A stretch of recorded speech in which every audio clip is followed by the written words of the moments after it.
Hello and welcome to Japanese from Zero, HITOKOTO. On today's HITOKOTO, we will be talking about one thing and one thing only, and that is sore yori. Sore yori. More than that. Now, sore yori, often with Japanese things that you learn, this is a really important concept that you should understand. You don't always direct translate them into English. If you have a noun, for example, like cat or dog, those have one-to-one relationship translations. Neko is always a cat, inu is always a dog. But stuff like sore yori and often grammatical things, you just have to know what they accomplish overall and just translate whatever it makes sense to in English, whatever flows well with the sentence. You never want to have unnatural English because of some grammar that you learned in Japanese. For example, in Japanese from Zero, Book 1, we teach that wa could be considered as speaking of this thing. For example, これは携帯電話です. Speaking of this, it's a cell phone. And just by me teaching it that way, I had seen many people in the past translate wa as speaking of. It is not. That is not what it is. So often, sometimes in Japanese, a particular concept will not even translate into English, but the tone of the English would change. And I don't have a good example in my head right now for that, but there are times where a good example would be teishimau. Let's just jump a little bit out of the gate here, because obviously Hitokoto is a little bit more advanced. Let's talk about this particular concept. Teishimau has a bunch of things that it does. There's no direct translation of what teishimau does. And I haven't made a video on it yet, but we will eventually. Teishimau can be an unconscious thought. I ended up doing this thing, or I did something until the end, or I did something regrettingly, right? So it can mean all three of those things. But what happens in English? We just changed the tone. If you have, for example, watashi wa nakimashita, I cried. Watashi wa nakimashita, I cried. That's a direct one-to-one translation, I cried. But what if I say, watashi ga naite shimaimashita? In English, nothing changes. You don't add anything by using shimau. Unless you're doing the one where it means I ended up doing it, then you can say I ended up crying. You can say that. I ended up crying. But that's really not what happens in English. What happens in English, you go, and I cried. I cried. Because in our tone of voice in English, we're saying naite shimaimashita, right? Japanese has a grammar for it. And this is very common across a lot of Japanese grammar, and why it makes Japanese grammar a little bit difficult and makes you want to punch yourself in the head sometimes, because English doesn't change, right? So it might say, watashi ga nakimashita, but then the translation is watashi ga naite shimaimashita, and you're like, why? Why is watashi ga nakimashita and watashi ga naite shimaimashita not different translations? Because in English, we have context and tone that change what we're saying, okay? I don't know how deep that's going to play in today's sore yori, but I just want to point out that as you guys are studying Japanese, make sure you keep in mind that English is a tonal language where we have sarcasm. We can say, thank you. That doesn't mean thank you. That means I don't appreciate what you did and I'm unhappy, whereas Japanese doesn't have arigato. Arigato. They don't have that. We have that in English, they don't. So what does Japanese do?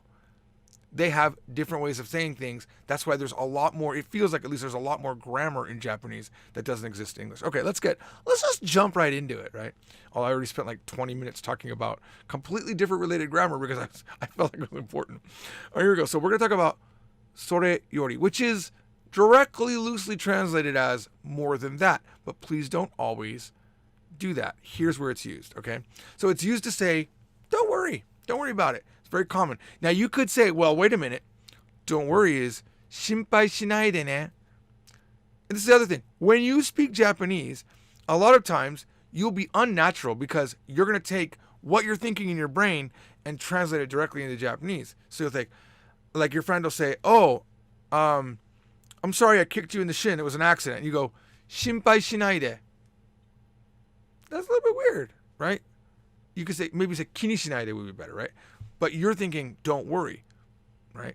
And that would just, so there's a lot of times where grammatically it's correct, but it's just not culturally right or doesn't feel right. So here we go. Don't worry. So for example, let's say we had a fight.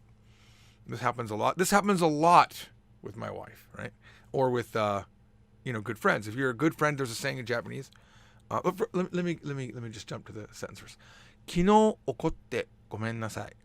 昨日怒ってごめんなさい。Yesterday, I got mad. I'm sorry. It means yesterday I'm sad I got mad. I'm sorry I got mad. Sorry. I'm sorry I got mad. You can do this, by the way, with anything. It's just te form plus ごめんなさい。見てごめんなさい. Sorry I looked. 喋ってごめんなさい. Sorry I talked. Anything. Okay? So something happened and you got mad. And I forgot what I was going to say before that. Maybe I'll remember later. So 昨日怒ってごめんなさい. So you want to say, you know what? Don't worry about it. Don't worry about it. So what are you going to do? 大丈夫だよ. That works? Just say 大丈夫だよ. It's okay. But even without the 大丈夫だよ, you could just say それより今日出かけましょう. You know what? More than that, it doesn't mean don't worry. By the way, it doesn't translate. It's like, well, hey, why don't we go out? How about we go out today? 今日出かけましょう? But then the それより says, you know what you just said? Not important. More than that, this other important thing is there. 大丈夫だよ. I put 大丈夫だよ here because I know that's what you would want to say. You could say it, it's very distinct, but you don't need it. You don't need to say 大丈夫だよ here. You can, and Japanese people will, but if you just said それより今日出かけましょう? Or 今日出かけませんか? 出かけませんか would be more like, how about we go out? It's a suggestive form, okay? And what that means is, hey, we don't need to talk about you getting mad yesterday. It's not important to talk about it. More than that thing that you just said, let's talk about going out, all right? It can be used to show a preference, okay? For example, maybe you want to go eat. So you say, hey, to your best friend or your wife or your girlfriend or your boyfriend, 今日ラーメンを食べましょう? Hey, let's eat ramen today. 今日ラーメンを食べましょう? それよりカレーが食べたいです. More than that, so you would translate, if you always do direct translations, you're going to say more than that, right? ラーメン、カレーが食べたいです. I want to eat. But really what you're saying is, I'd rather eat curry. Or, curry, I actually want to eat curry instead.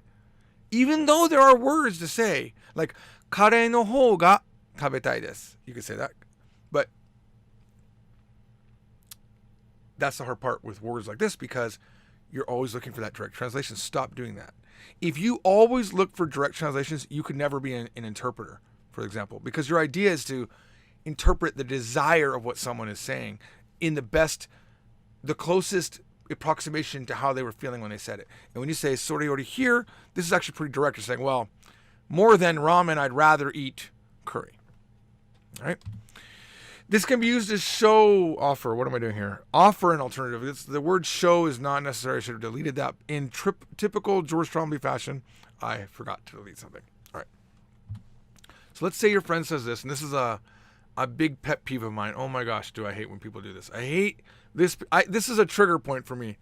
Trigger me. Please, just to be funny, everyone type something like this in the comments. It will trigger me. I might accidentally forget that I talked about it here, especially like next year. I'll see this and I'll probably get triggered. Trust me. I won't ban you, I promise. This isn't a bannable offense. 日本語が話せるようになってから日本に行きたいです. 日本語が話せるようになってから日本に行きたいです. This triggers me. I want to go to Japan after I can speak Japanese. No, go now. それより先日本に行ったらどうですか? That would be the nice way, right? Well, rather than that, now it makes more sense to say rather than that. さっき before or prior to that, right? 日本に行ったらどうですか? It's a suggestion.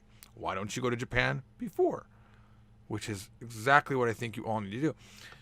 Not to get philosophical again, but if you get the chance to go to Japan, it's a no-brainer yes. Start saying yes to things in your life, and you'll actually have a life worth living. If you're always worried about how people are going to look at you because you're not the best at Japanese and you're going to wait to be perfect to go to Japan, that's crazy. Because going to Japan will completely help you get better at Japanese, and it will give you the motivation to learn Japanese. And let's say you had a bad time in Japan and you decided you hated Japan. Look, at least you could realize soon enough, rather than later, that Japan sucks and it wasn't good for you, right?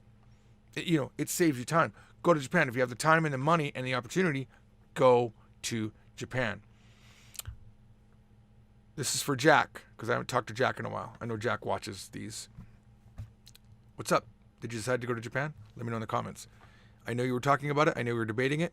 I know you have better opportunities here in America for getting a career, but my concept is, hey, you know what? When you're young and you're single, go to Japan. Just go to Japan. Let's see if Jack's listening. I'm not sure if he is. Anyway, that's it. If you enjoyed learning Japanese, this might be a little bit above your level right now, but if you are just starting out, we do have Japanese from 0, 1, 2, 3, and 4, and 5 is being worked on. And also, if your Japanese is already really good, I want to suggest this. How about you learn Korean? And I'm not saying that just to sell a book. I'm telling you this because my life has been completely enhanced by speaking Korean. The joy that I got out of learning Japanese was probably double for me learning Korean, because I was faster at learning Korean because I already had the experience of learning Japanese. And I'll tell you this, if you already know Japanese, you already know maybe 50% of what you need to know to learn Korean, because all Korean is a whole different way of saying Japanese. In my mind, it's all the same particles, not the same sound. All the sounds are different. Some words overlap, very minimally overlap. And it's a whole different writing system, but the grammar is pretty much intact. So you don't have to learn, verbs are at the end, and I must have a topic marker and a subject marker and an object marker. You already know that. So why not learn Korean? Just a suggestion. And if you're thinking, well, wait, maybe I want to learn Korean after my Japanese is good, それより今したらどうですか? All right, see you next time. Bye.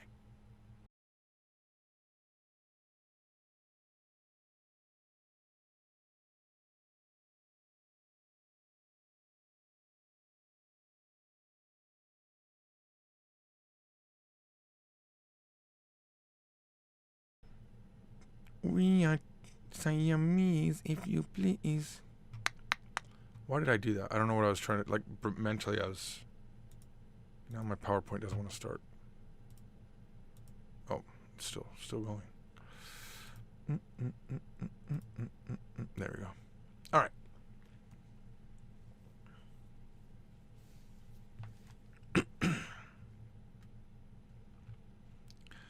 Hello, everybody.